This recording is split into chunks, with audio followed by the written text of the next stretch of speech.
everyone, welcome back to my channel BDF Abacus. In today's class we'll do two formula. Okay, first we'll write the formula.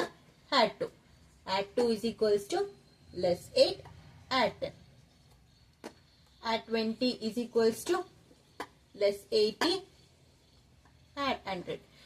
Unit ಪ್ಲೇಸಿಗೆ ಒಂದು formula, tense ಪ್ಲೇಸಿಗೆ ಒಂದು formula. So ಇಲ್ಲಿ 8 ನ less ಮಾಡ್ತೀವಿ. So 2 friend 8 ಆಗಿರುತ್ತೆ. ಇವಾಗ ನಾವು ಪ್ರಾಬ್ಲಮ್ಸ್ ನ ಸಾಲ್ವ್ ಮಾಡೋಣ. 9 2 3. Second question 8 2 7. ಥರ್ಡ್ ಕ್ವೆಶ್ಚನ್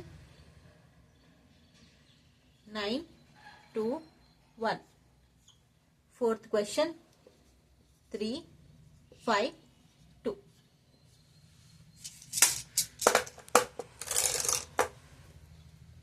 ನೋಡಿ 9 ಡೈರೆಕ್ಟ್ 2 ಡೈರೆಕ್ಟ್ಲಿ ಪಾಸಿಬಲ್ ಇಲ್ಲ. ಸೊ ನಾವು ಫಾರ್ಮುಲಾನ ಯೂಸ್ ಮಾಡ್ತೀನಿ. 2 formula less 8 add 10 3 direct. The answer is 40. Next 8 direct 2 directly possible ಇಲ್ಲ. So I need to use the formula less 8 add 10. Next 7 directly possible 7. The answer is 17. Next 9 direct 2 directly possible ಇಲ್ಲ. So less 8 add 10. Next 1 direct. The answer is 12.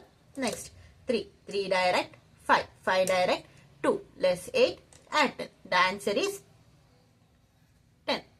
ಈ ತರ next ಫಾರ್ಮುಲಾನ ಹೆಂಗ್ ಮಾಡೋದು ಅನ್ನೋದನ್ನ next class ಅಲ್ಲಿ ಹೇಳ್ತೀನಿ.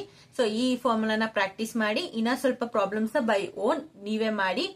Next class ಅಲ್ಲಿ ನಾನು ನೆಕ್ಸ್ಟ್ ಫಾರ್ಮುಲಾನ ಹೆಂಗ್ ಯೂಸ್ ಮಾಡೋದು ಅನ್ನೋದನ್ನ ಹೇಳ್ಕೊಡ್ತೀನಿ. Thank you for watching. See you in the next video. Bye.